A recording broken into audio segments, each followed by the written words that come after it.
Here we go. Okay, here we go.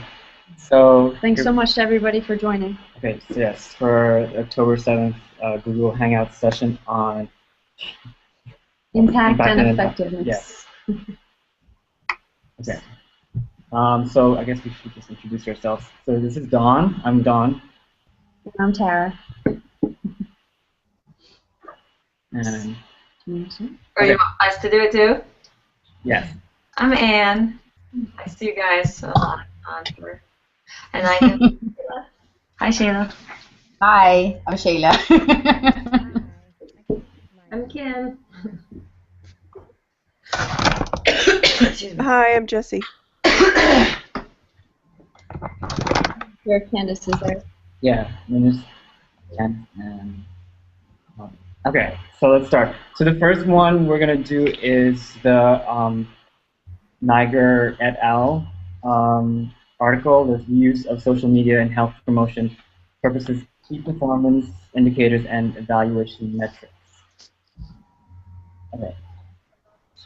So some of the takeaways from this article were just the things that we took away were the purposes of using social media in public health and in promoting health messages, as well as the key performance indicators that are specified in the article.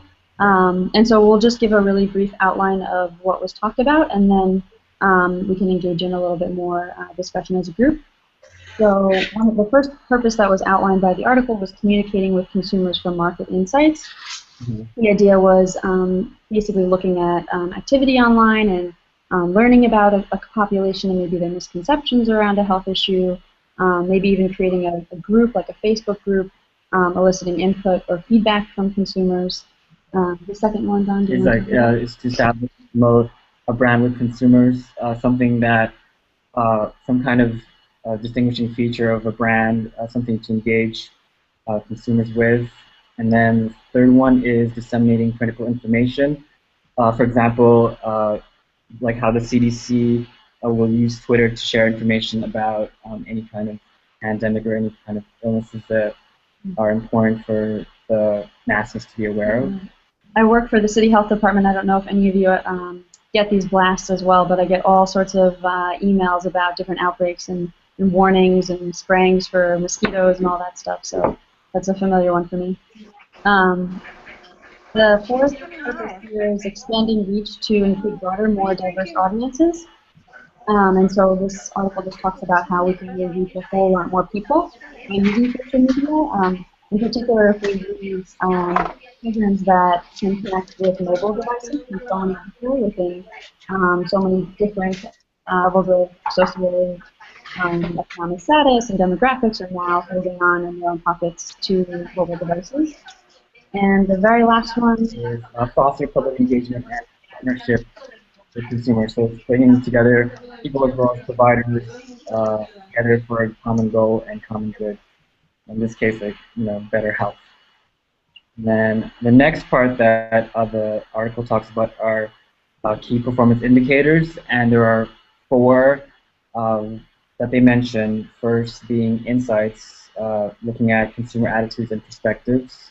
Right, and so the key performance indicators are just a good way to measure kind of the effectiveness of the use of social media. So, like Don said, measuring consumer attitude changes or their perspectives, how they might change over time as a result of this use of any kind of social media for public health purposes. The second one was exposure. So this is really easy to quantify because it can just be like the number of times a page is viewed or the number of times something is clicked on.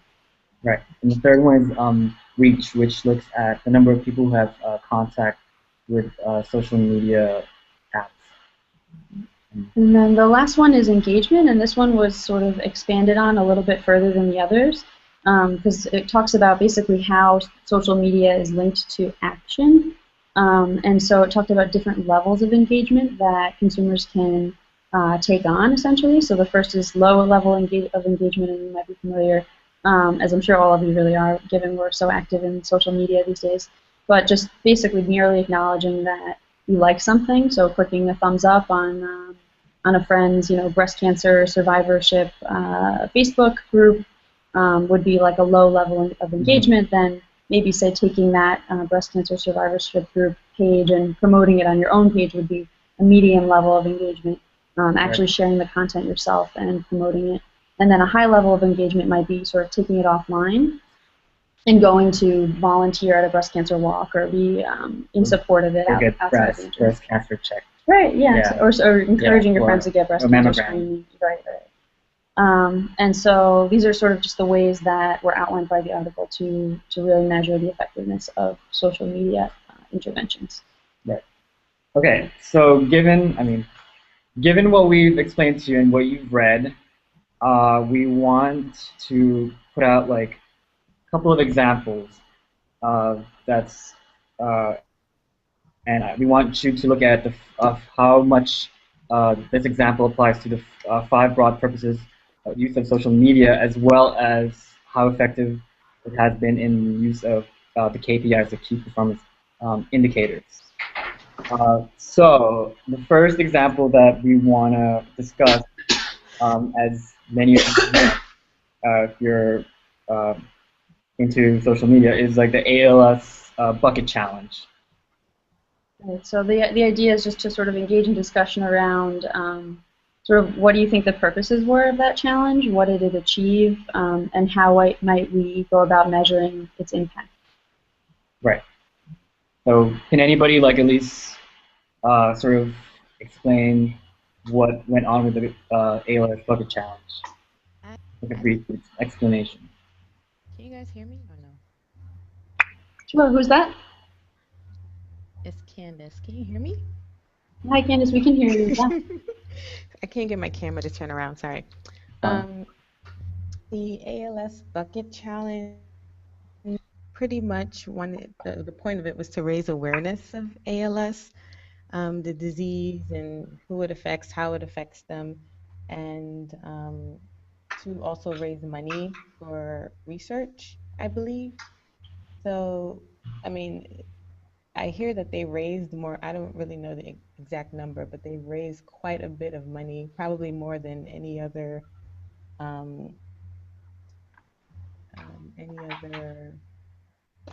I don't know what to call it, awareness project has ever raised or something like that. So I hear they raised quite a bit of money, more than they've raised for AIDS or any other disease, chronic diseases.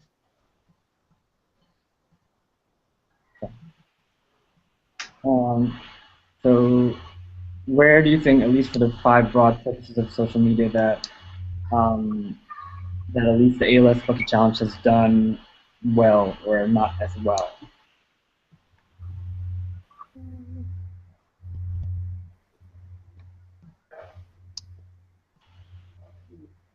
So I'll start with my opinion. So I think, at least with the ALS bucket challenge, I think one thing that it didn't do as well was disseminating critical information, because the thing was that a lot of people were doing the ice bucket challenge. You know, they were throwing ice on them and asking people to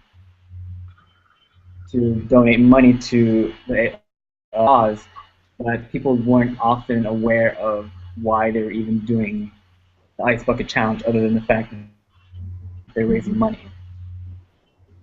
Yeah, I mean, I think it just seemed like the cool thing to do. Like, I challenge you. That's pretty much what I think it kind of turned out to be instead of being very educational about it. right. I mean, can anyone sort of explain as to what is the point of the ice bucket?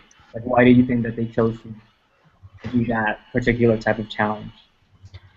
Well, probably because ALS is not exactly I mean, I don't know the statistics, but I know it's not really something that affects a lot of people around the world, in this country, in society. So I think maybe the fact that they needed to reach out and find other ways, like cancer is something a lot of people can connect to, and other even chronic diseases are things that people can connect to, and ALS is rather rare. And I shouldn't, don't quote me on that, but it's more rare amongst people, and it's something that people don't really know about. It's something people don't even really understand. Oh, I've heard of it, but I can't remember how it affects people or what it, how it makes people sick. So maybe they really felt like they needed something to just like get people paying attention and get people to, just get people paying attention. Okay. I guess. All right. Anyone else?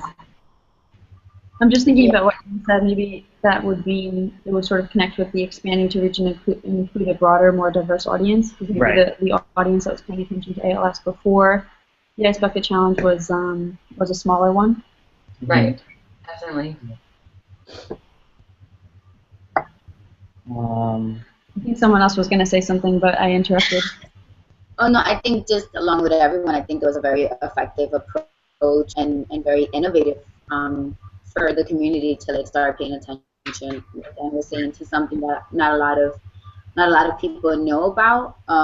So I think in that sense, it was very useful in putting the word out there about ASL. So I mean, if we're looking at the key performance indicators, I would say that the engagement, I would rate, from my standpoint, I would probably rate it as high, since a lot of the community became involved and a lot of people became sponsored. I think it would just be interesting to hear then what happens after all of that money went to the foundation. Like, what's the next step after people donated? So you said sorry, Shayla. What did you say was the engagement level? I would rate it as high. Okay. Yeah, I think it would be really interesting to try to find out just how much people actually began to participate offline as a result of that challenge. Because that would be a really great way to measure its impact. Right. Right. Maybe we could think about other ways that we would measure its impact. Right. Anyone else? Okay. I mean, I think it. As far as the KPIs, you mean? I mean, at least anything from the KPIs to the broad purposes of social media. Did anyone talk about diverse audiences? Did I miss that? Because I thought that it did reach diverse audiences. That was one of the KPIs, right? Yeah. Yeah. Because I know that people who, have no connection with health or medicine. There were so many people on my Facebook feed that were doing this Ice Bucket Challenge, and I've never seen them involved in anything that had to do with health. Not even like more common diseases like cancer or anything. Like absolutely no involvement. But when the ALS challenge came around, then everyone was taking part in it. So I thought it reached a pretty diverse audience. True. Yeah. I mean, it wasn't even in the U.S. It was like in Europe and South America. So it definitely had a broad reach. Is there anything that you guys can think of that the ALS challenge should have done differently? I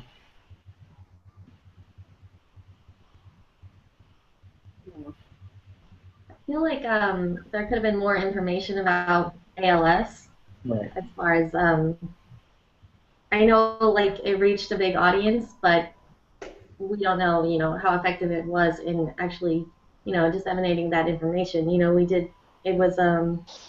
It did raise a lot of money, but. Right. So I'll have. Does anyone else want to add to it? And I'll put in my opinion as well.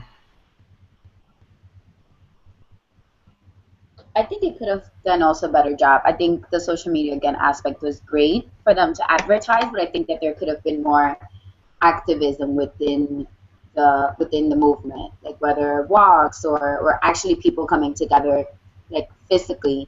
I'm not in social media. I'm not on Facebook, Twitter, whatever, Instagram, whatever else exists. I think if other people wanted to participate, they should have been given that outlet as well. Okay. Yeah, I think that's a great thought, Shayla. I was actually kind of surprised not to see more of that, given the broad reach of this, that there wasn't more like talk about what to do next, aside from the putting a bucket of ice water over your head and hopefully donating, right? Right. Yeah. So this is from how I understand the challenge. The point of the ice bucket was that when you dump ice onto yourself, the feeling that you get is what people with ALS feel when they're going through the suffering. Does that make sense? That's why they chose to do the ice bucket, so that the feeling, so you would know what someone was feeling who has ALS or Barrett's disease. Cool. Thank you, Don. Yeah. So that message was lost. I think that message was completed. Definitely. Professor Dan, did you have any insight about the ALS challenge? What did you think about it? Well, there's been a lot of criticism of it, and so, I mean, I think that, it's interesting, sort of what you were saying about it's a disease with a really low incidence rate, and that it, in some ways, took attention away from other things that impact people a lot more. So in that way, I thought it was really interesting. I mean, the other thing that occurred to me actually is that it was going on at the same time that Ferguson was happening, and a lot of people talked about how there was a real disjuncture between the kind of news about Ferguson that scrolled through people's Twitter timelines and the news about the Ice Bucket Challenge, which was all over Facebook. And it spoke to kind of the difference in the algorithms between the two. And so I thought that was really interesting that there were ways that the Ice Bucket Challenge took away from the discussion about police brutality and racial justice that was going on around the Ferguson hashtag. So. Right. Yeah. I mean, it's that unfortunate side effect of culture where it's sort of like if it's not like attractive in some way, it's not really cool. Well, right. I mean, it's also, I mean, the thing about the Ice Bucket Challenge is it was so, it was so celebrity driven. Exactly. That, and it fed that kind of celebrity culture where it's like, look at me. So I think that was a really interesting and, kind of unfortunate in some ways part of the Ice Bucket Challenge. But, points for clever, really, really clever. Right. It's also kind of a safe, it's not, I don't know for sure, but it's not a disease where you can look at structural inequality or things that, it's like, this just strikes people and it's so tragic and oh my gosh, it doesn't need another conversation about, why did you get it, Right. No use for the cancer thing where it's like, well, you have lung cancer and you smoke, we don't feel bad for you. It's just like, you're just an innocent in this. Right. That. Right. I mean, that's sort of the unfortunate aspect of like health literacy or health awareness is sort of like things like cancer, or like even the influenza virus, will get more attention than income inequality, which is much more of a burden on society that no one realizes as much as they should. Yeah, I have to say, one thing I noticed was that there was, like in my own Facebook feed, there was a little bit of a retaliation to the Ice Bucket Challenge where I actually saw people who had other chronic diseases themselves or family members struggling with other chronic diseases that were really in need of funding that kind of had a wider reach, higher incidence rate, and really limited in funding, and like sort of talking about bringing up that discussion on social media I thought was also interesting because it forced people to challenge themselves to think about where they were putting their money and what kind of impact it had, and also like I think it was Candace or I forget, somebody said earlier just to even think about health issues on social media. It was kind of cool how it did sort of bring that up and get that discussion going amongst people who maybe weren't talking about things of that nature before. Yeah, I mean, I think the other thing to point to here is kind of the broader critique of crowdfunding, which a lot of people began to start talking about, which I think ties to the discussion about neoliberalism, right? The neoliberalism is an ideology, is a set of economic principles that is really driving the defunding of all kinds of research. And so the whole reliance on individual people writing checks for diseases that they can feel sympathetic towards is in itself a kind of neoliberal model of funding our research, right? It should be that the big deep-pocketed federal government should be driving that funding research, right? Not individuals writing checks. That's standing the old model on its head. Right. But then in that instance, it would be individuals voting, right? They would still, that would be sort of that would be their way of having say in it rather than writing a check. Yeah. Mm-hmm. Okay, so we're going to do one more example. Speaking of, it's actually a pretty good segue into the next one that we want to discuss. And we're going to do this. We're going to do a similar discussion, but this time talking about Occupy Wall Street. Now, how does that applied to what we've talked about with KPIs and the 5 broad purposes?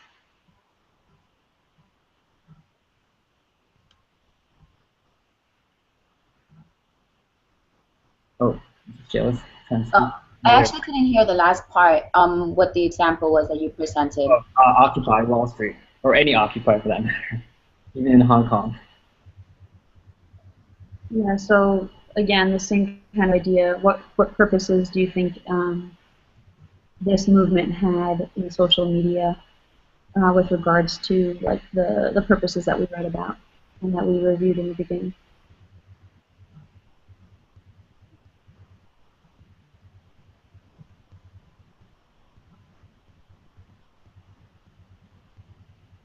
Right. I mean, I will say that at least in the beginning of the movement, there was a high participation rate. It went beyond just Wall Street, but like London, like Hong Kong, everywhere around the world, there was this notion of like income inequality and how many people were frustrated by it and its effects in the beginning. So there was like more of a higher involvement rate, um, and it definitely, I think, for anyone who took Professor Roberts' course last semester, I mean, it did, one of the points that we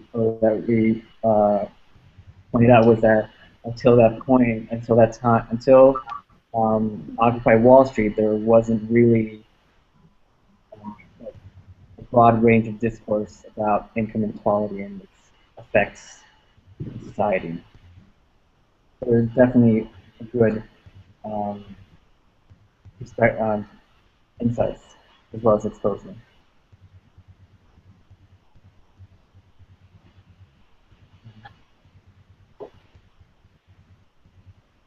Yeah, the other thing I was going to say is just in terms of one of the purposes that we read about, just fostering public engagement and partnerships. I just think that movement in particular really brought people together. In some ways, it was criticized for this because it didn't maybe have as much focus as people would have liked, but it brought people together, so many people for so many different issues around sort of a common good or a common goal.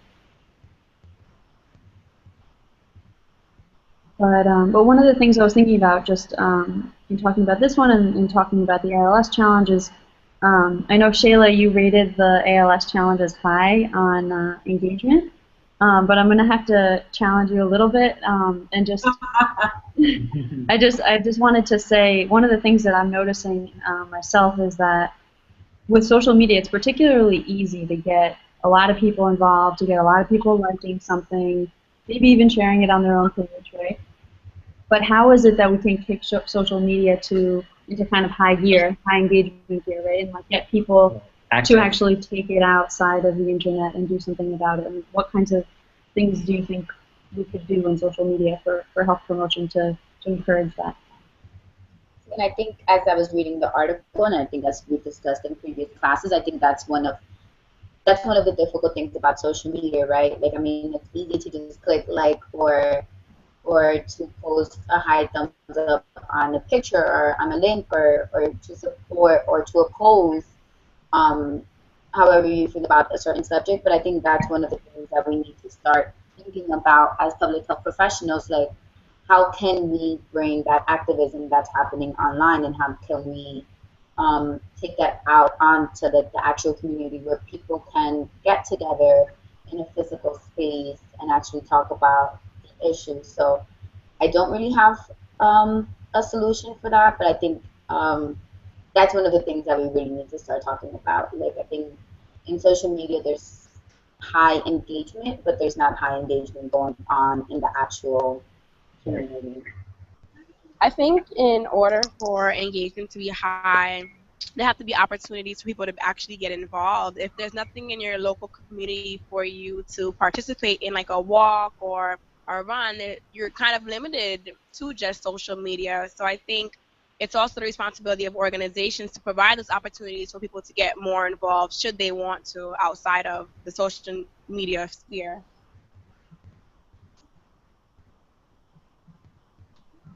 Okay.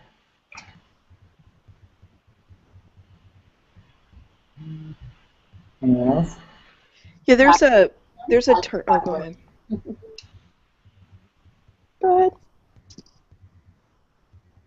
Who was talking? Shayla? Oh no, sorry. I was just saying I like the word that Professor Daniels says, the word slacktivism. Cool. Well, not cool. Yeah, yeah. So that's kind of how this often gets talked about is this term slacktivism because it's so easy to click like or favorite or thumbs up or whatever on something and so the debate is that taking action? Is that really having an impact? Is that making a difference? And even to the extent that people are even donating online, which some people argue is like a step up in engagement.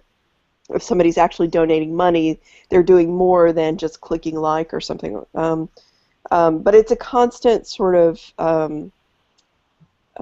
debate, in the literature about is that really engaging people, and it's also a constant struggle for people who are doing activism, to get people to move beyond, just clicking like and to doing something else. But you have to, I think part of the point of this module that I wanted to get across is that you have to, in designing interventions, you have to be really specific in what you want, in the action you want people to take, in order to get them to move toward that goal. Because, it may be that what you want to do is just build awareness, so, 8,000 new friends on Facebook and 20,000 likes is a real impact in that sense if you're just trying to build awareness. Right. But if you want some other action to happen, you have to be really specific and you have to think about how you're going to get people to that action. Mm-hmm. And it's also a matter of sustaining that engagement because it's, ALS today, what's tomorrow? That's kind of not, I think right now, if I'm not mistaken, the current trend is that for men, it's that hashtag feeling nuts.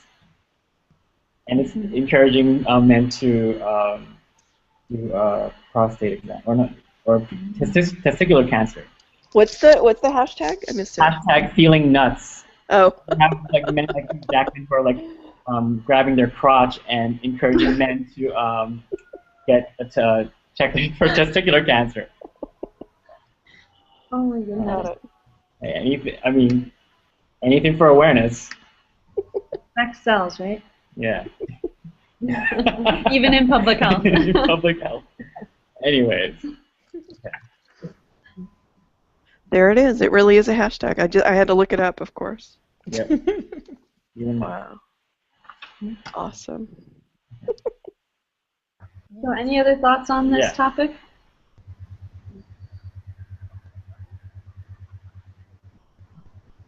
I think sustainability is really important because now that you mention it, I don't think anyone's talking about ALS anymore.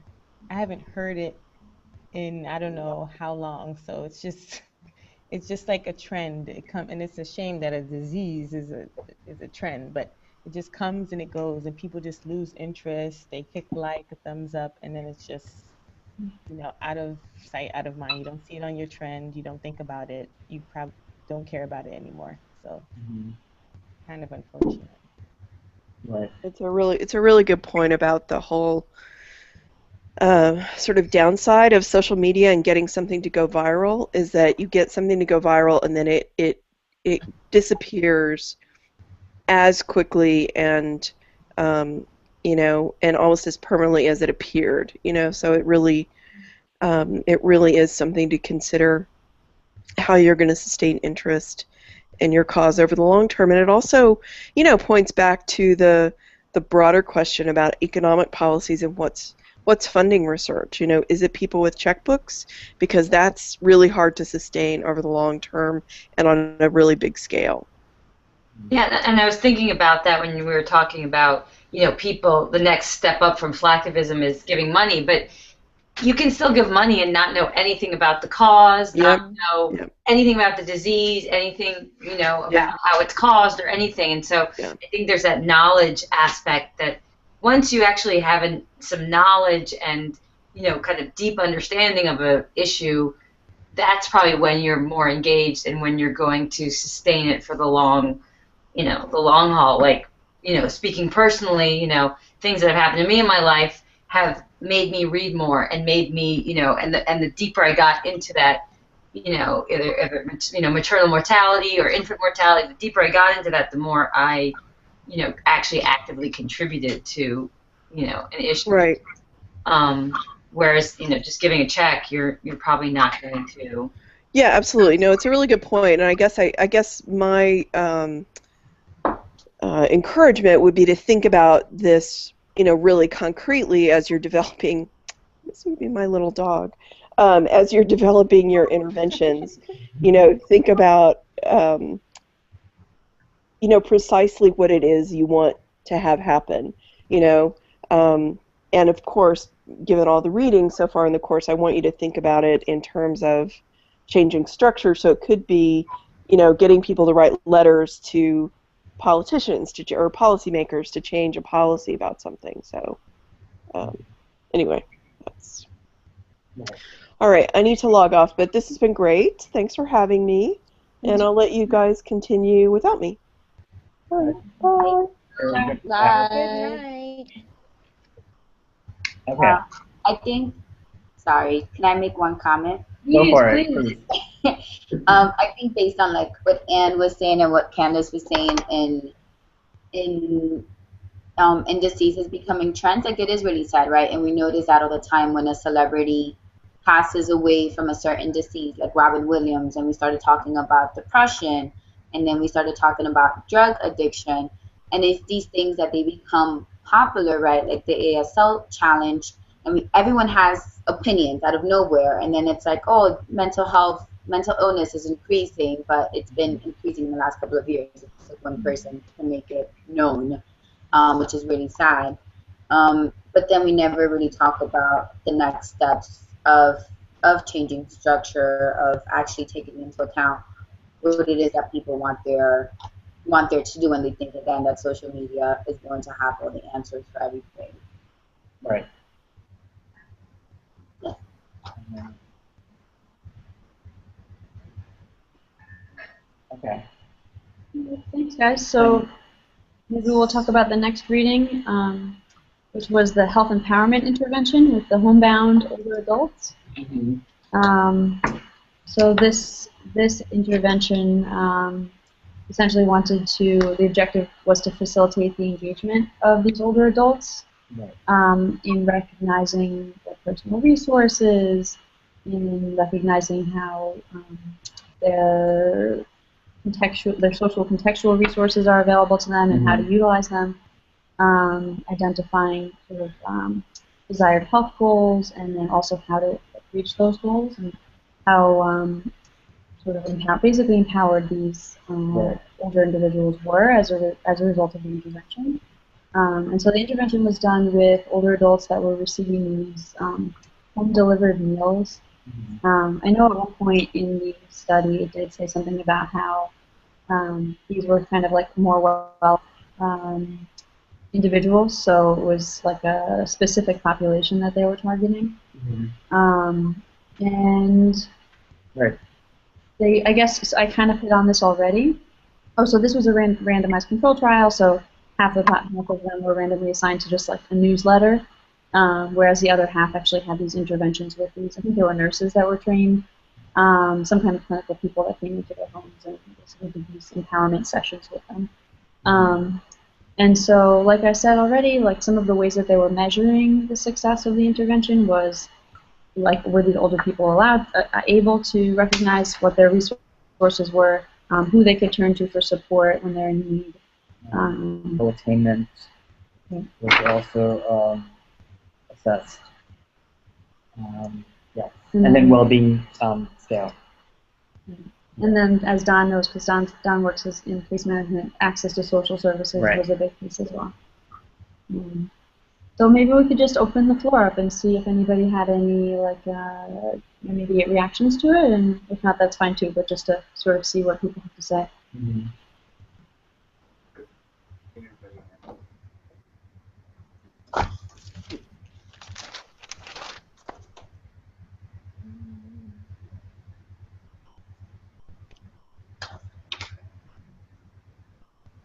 With regards to, since this is the impact and effectiveness module, maybe we could think about what kind of impact this might have had and how effective it might have been.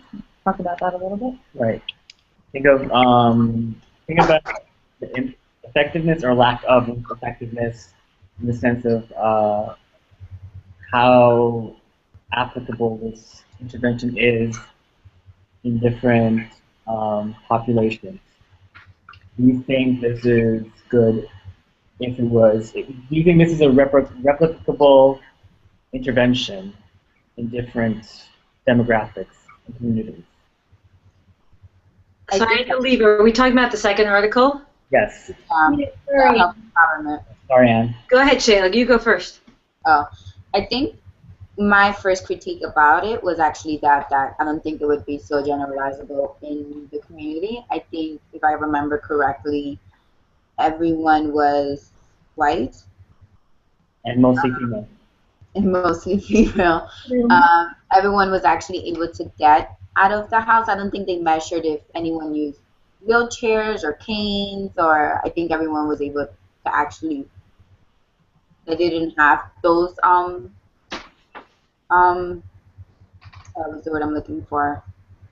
Those constraints, and then everyone was able to speak English, and then they didn't actually have any hearing aids. So I think a lot of that combination of like hearing aids, the language, the usage of wheelchair or cane, I think that those are things that we need to look at also when we're structuring an intervention like that. So I don't think if we were to able to implement this intervention somewhere else that it would actually work.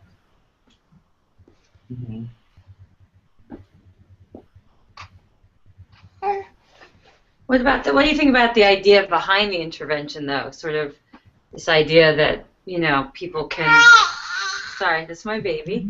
Oh, I want to see. Is your camera on? No, I turned it off so it's not distracting, but I'll turn it on. Love to see. Oh, I have the light off too because I'm trying to get her to go to sleep. Oh.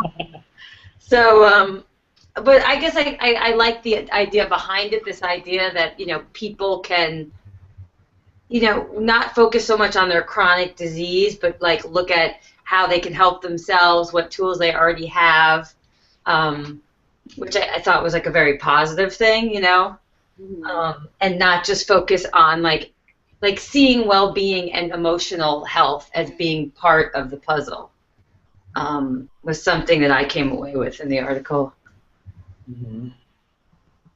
Yeah, I think that aspect. I think the objective. I think it's well in intention and the individual visits and you know, and actually talking to older adults about, you know, actually seeing how they are empowered and how likely or what's their likelihood of actually going out in the community and accessing your social services. I like that aspect, yeah. But I do agree with you. I mean, it's not. It didn't really show a wide range of different, people involved in the intervention. Yeah. Good. Yes. That's awesome. So what's interesting, actually, that Don just pointed out that I didn't realize about the study is that it was mostly men, and yet in the results section, it actually talked about how the intervention was much more effective among the men. Mhm. So It's that's an interesting thought as well, and Right. that they were the minority within the study, and they were the ones that saw the best results. I'm not even sure that it even said that there was a It says right positive here. impact. It said Um, something about women were often responsible, I guess, for like the health mhm. goals of the family. So men didn't really have much of an input.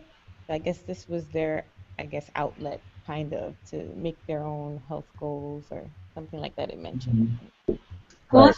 isn't there like a statistic about when aging couples, if the woman dies first, I think Mhm. statistically men are like more likely to die in a closer amount of time. Yeah. And if the man dies, the woman will like live for forever. No, but They really do. no, but it's true. I mean, there are some, I guess, protective, or something that happens in a couple.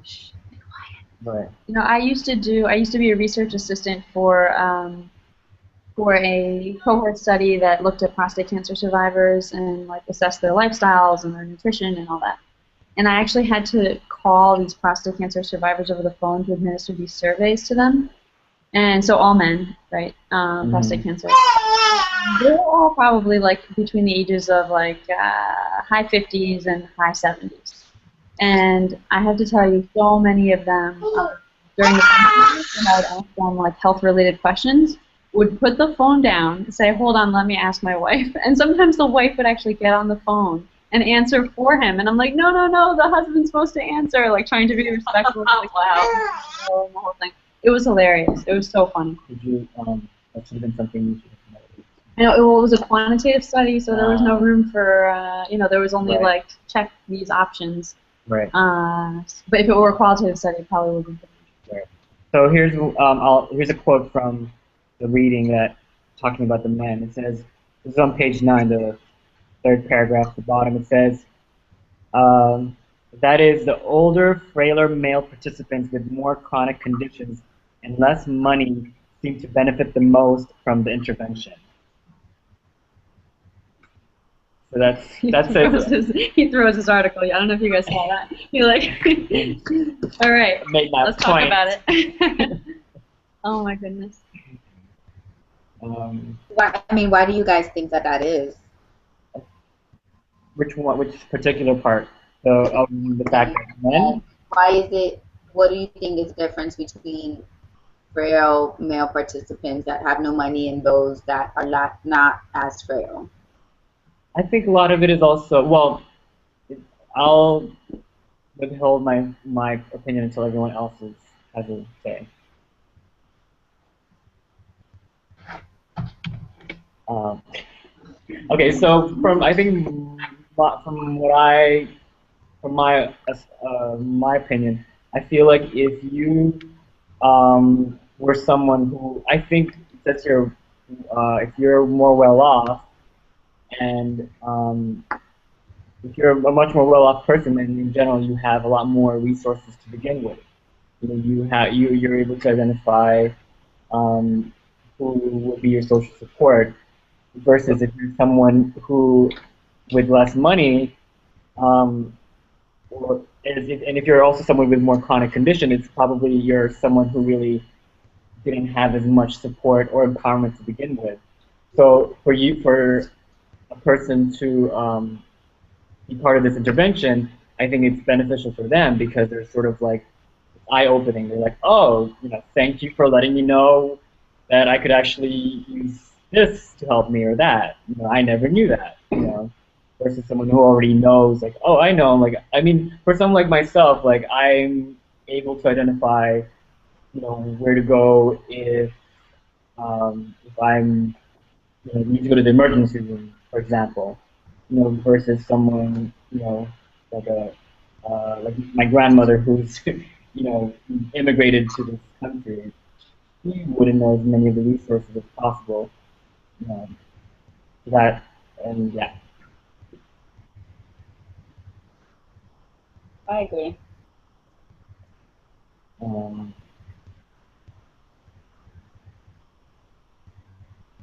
I mean, I think it would also be something else that would have been good to measure was to see um, if any of the adults actually lived with other people.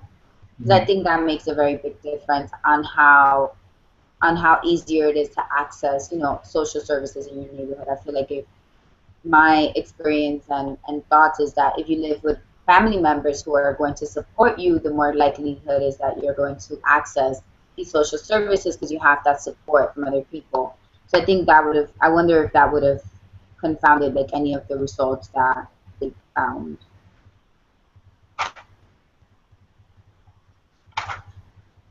right. Yeah, I don't remember if they asked that in the study, but it would be interesting too, sort of like along the same theme, even just to ask about, to look at whether they were married or not.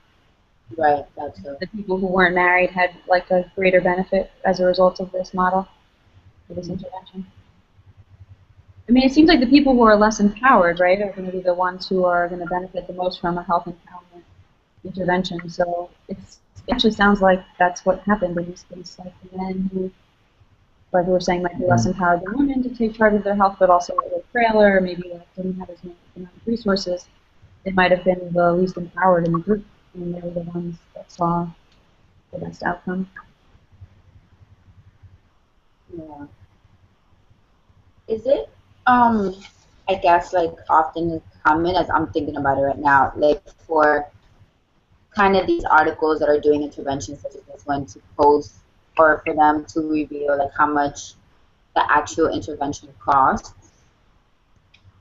Mm. That sounds like something that Professor Daniels Please. post it on the Q&A. Put it in the Q&A. That's what you need to do. Yeah, that would be interesting to be able to see how much interventions of different types of interventions cost. Yeah. 'Cause I wouldn't. I don't know the immediate answer to that, but that is interesting to think about.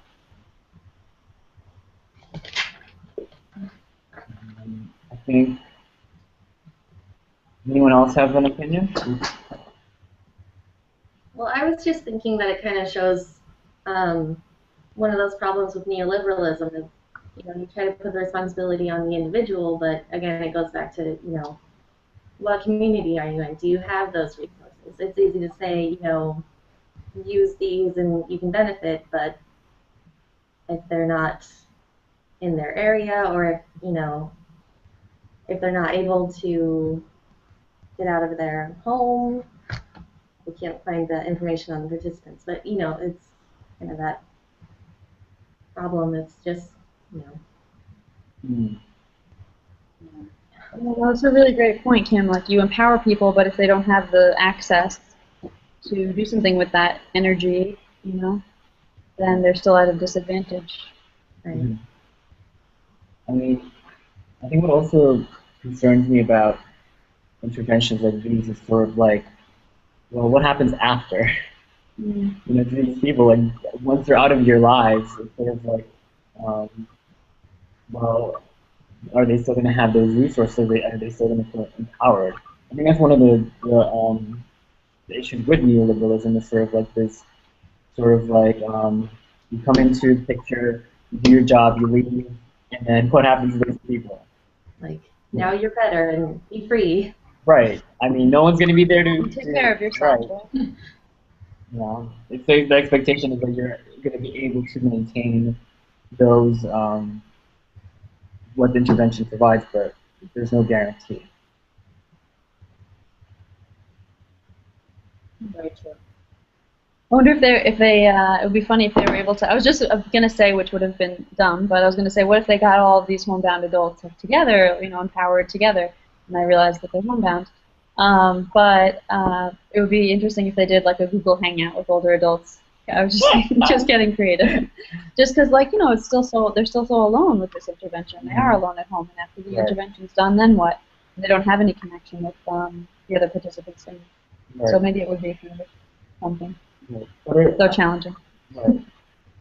But there is something to that effect of, like, for example, like why Alcoholics Anonymous has been going on for so long. It's like when you bring together people who are going through the similar things, and they're able to at least work with, like, feed off of each other. It's sort of like it's a form of an empowerment to be with people who are going through the same things that you are, and also want your support, and want you as well as them want to empower each other. Yeah, like, I wonder if they had just spent the money on, like, providing transportation and, like, services to get all these people out of their homes and brought them together. Like, what kind of things would come of that? If they all just came together and talked about what they need and what they're, kind of vetted it all out and got empowered together. That might be an interesting thing as well. Right, or like actually taking them out to field trips, like, or like a tour of the community, right? Well, this is where your local food pantry is. This is where the social security office. Right, and I think that's that's one of the discussions that we were having on Canvas. That I think that's the problem with health empowerment. Like, what is the good of health empowerment if we don't actually have the resources for individuals? Like, we just can't tell someone to work out and then expect them to work out, but we don't provide for them the equipment or a gym membership, or ensuring that the parks are safe for them to actually. It might be even more dangerous for them to work out in the neighborhood. So I think there has to be a combination of ideals together, empowerment and then also action. Yeah.